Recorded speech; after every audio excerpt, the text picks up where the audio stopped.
শুধু পাহাড় নয়, কেন শিবাজি সমুদ্রের বুকে দুর্গ বানালেন?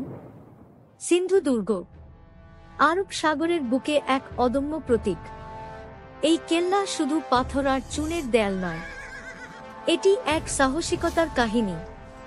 1600 সালের দিকে ভারতের পশ্চিম উপকূল ছিল বিদেশি শক্তির লালসার কেন্দ্র।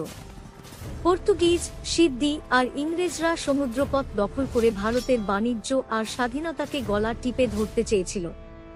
কিন্তু শিবাজি জানতেন, যদি সমুদ্র নিরাপদ না থাকে তাহলে স্বপ্নও নিরাপদ নয়। তাই তিনি স্থির করলেন, সমুদ্রকে জয় করতে হবে। 300 কিলোমিটার দূরের পাহাড় থেকে পাথর আনা হয়েছিল।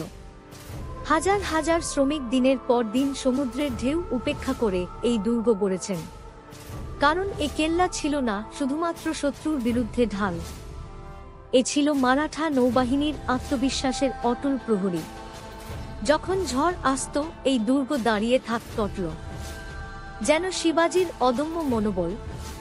এই সমুদ্র কেল্লা থেকে শুরু হয় ভারতের প্রথম সংগঠিত নৌবাহিনী। এখান থেকেই শিবাজি ঘোষণা করেছিলেন, মাটি যেমন আমাদের, সাগরও আমাদের।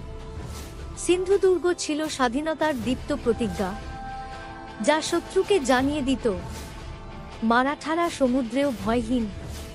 শিবাজির সমুদ্রকেল্লা আমাদের শিখিয়ে দেয়, সাহস মানে শুধু তলোয়ার নয়, সাহস মানে দূরদৃষ্টি, আত্মবিশ্বাস আর সীমাহীন দেশপ্রেম।